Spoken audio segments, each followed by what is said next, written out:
रास्ता सिर्फ एक है, और मैं 3 बार बोलता हूं, आंदोलन, आंदोलन और आंदोलन, कोई और रास्ता है ही नहीं। बेईमानों से जीतने का रास्ता आंदोलन होता है। ईवीएम का हटाना, पेपर बैलेट से चुनाव कराना, वो आंदोलन कहाँ गया? ईवीएम का। अगर ईमानदार सरकार बनेगी तो आगे कुछ होगा, वरना नहीं होगा। कास्ट सेंसस मेरी नजर में कुछ फायदा नहीं होगा, क्योंकि SC ST को कोई फायदा नहीं हुआ, OBC को भी कोई फायदा नहीं होगा, कितने सेंसस करा लो। शुक्रिया।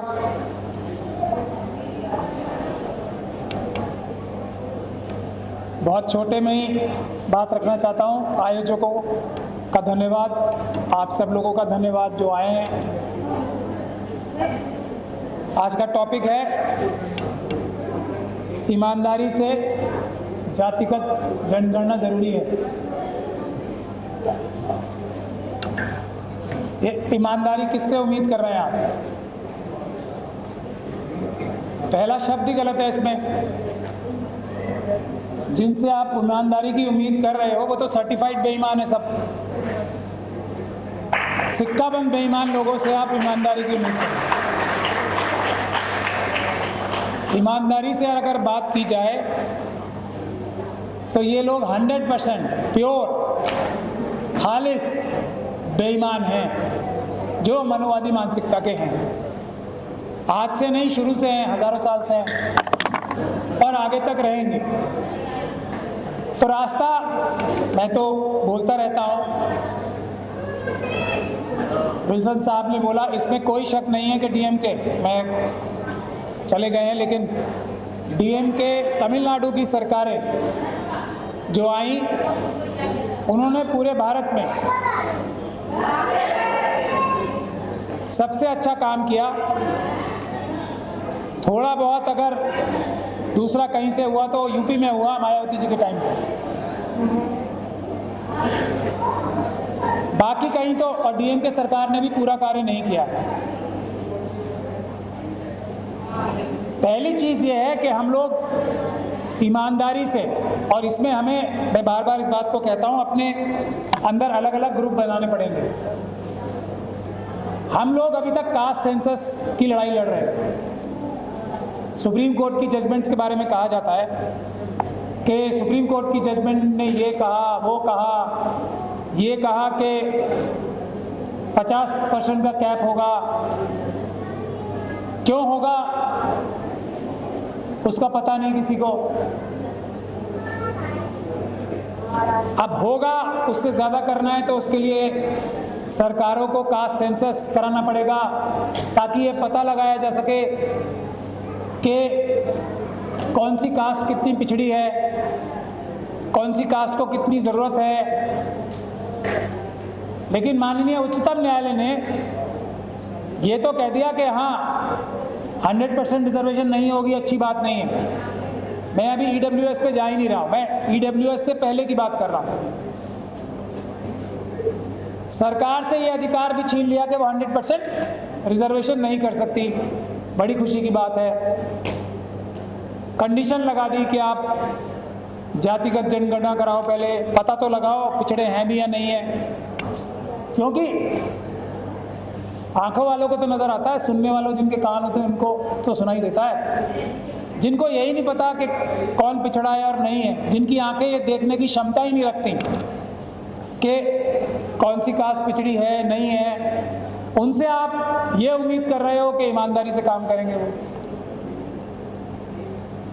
तो ये तो कह दिया हाँ जी कास्ट सेंसस होगा, बड़ी अच्छी बात है। सुप्रीम कोर्ट की जजमेंट ने कहा, हम सब बड़े खुश हो गए कि हाथ में तो कुछ नहीं आया, चलो वादा तो आया है।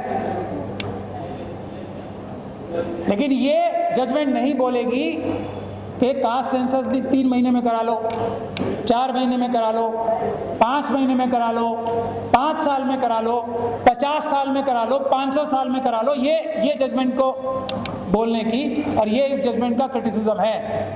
ये तो बोल दिया कि हाँ भाई सरकारें पता करेंगी, लेकिन कब तक पता करेंगी इसकी आवश्यकता नहीं है। अगर इस जजमेंट में आप ईमानदारी ढूंढ रहे हो तो ढूंढते रहो 500 साल तक।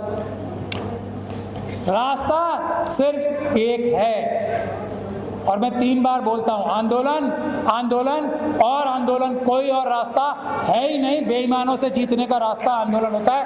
बाकी सब किताबी बातें करते रहो आप, जितनी करनी है आपको। दिल को थोड़ी देर शौक खुशी मिल जाती है, आज हमने ये बोल दिया, कल वो बोल दिया, कुछ नहीं होगा। अब तक कुछ नहीं हुआ, आगे भी कुछ नहीं होगा। एग्जाम्पल्स मुझसे पहले सारे वक्ता दे ही चुके हैं बेईमानी के, और मैं भी 500 एग्जाम्पल आपको दे दूंगा, होगा कुछ नहीं। पहली चीज़ है हम सच बोलना, खालिस सच बोलना तो शुरू करें पहले। हमें कास्ट सेंसस नहीं चाहिए। कास्ट सेंसस से आपको कुछ फ़ायदा हो जाएगा? बताओ आप, हो जाएगा? Schedule caste community, schedule tribe community का तो सब सेंसस हुआ है ना, हर बार होता है, झूठा सच्चा जैसा भी होता है। कुछ हो गया उनका? बताओ आप, उनको तो रिजर्वेशन है, कुछ हो गया फ़ायदा? यही आगे भी होगा। तो हम लोगों को दिमाग से सोचना पड़ेगा, सच्चा सच बोलना पड़ेगा। किसी चीज़ से कुछ नहीं होना, आंदोलन से होना है। आंदोलन से अगर ईमानदार सरकार बनेगी तो आगे कुछ होगा, वरना नहीं होगा।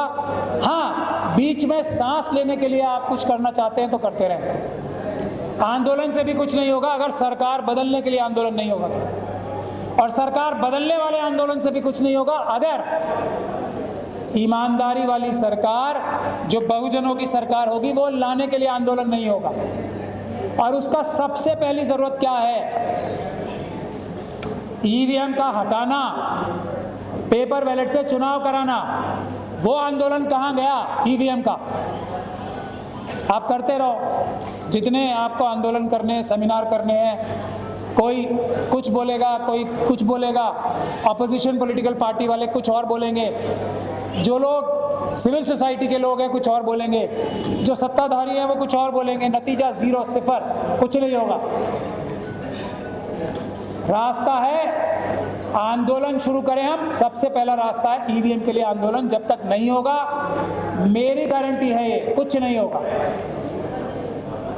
तो हम सब लोग सबसे पहले किसी भी सेमिनार को करने से पहले, किसी भी आंदोलन को करने से पहले, धरने को करने से पहले, प्रदर्शन को करने से पहले सबसे पहला मुद्दा रखें, ईवीएम हटाओ, देश बचाओ, पेपर बैलेट वापस लाओ।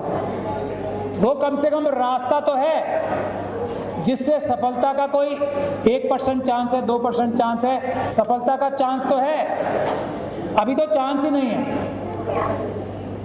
तो मेरा आप लोगों से यही निवेदन है कि ईवीएम को ना भूलें। सभी लोगों से निवेदन है, अपने किसी भी प्रोग्राम में सबसे ऊपर ईवीएम का मुद्दा रखें, बाकी जो भी मुद्दे हैं रखते रहें, लेकिन ईवीएम हटाओ, देश बचाओ, पेपर बैलेट लाओ, देश बचाओ।